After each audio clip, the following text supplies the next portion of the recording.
Good day, parishioners! Kamusta kayo? Sana ay mabuti pa rin naman.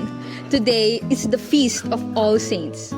Kaya naman ating tanungin ang ating mga parishioners, sino nga ba ang kanilang favorite saints at bakit? Si Saint Anthony. 3 boys ang nauna sa akin. Sabi ng mother ko, sana maging girl. Tama-tama, may mga dumadaang madre. Tapos sabi ng mother ko, pwede bang ipagdasal nyo na maging girl?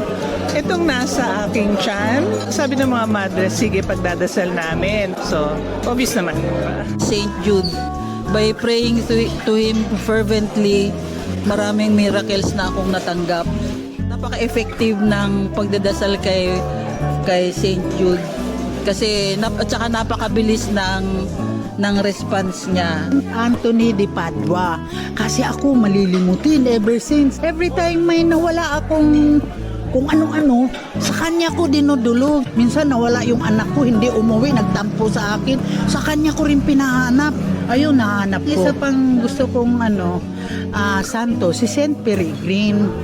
Kasi yung mga sakit ko naman ang dinudulog ko sa kanya. Ngayon, hindi ko pa sigurado kung gumaling ako. Pero at least, nag-improve. Nung last pista namin, talagang niyakap ko siya bago siya sinakay sa karo para iparada namin sa buong Pingkian. Narinig natin ang mga favorite saints ng ating mga parishioners. Kaya naman ngayong araw ating alalahanin ang mga santo na tumulong sa atin at nag-intercede para sa ating mga panalangin.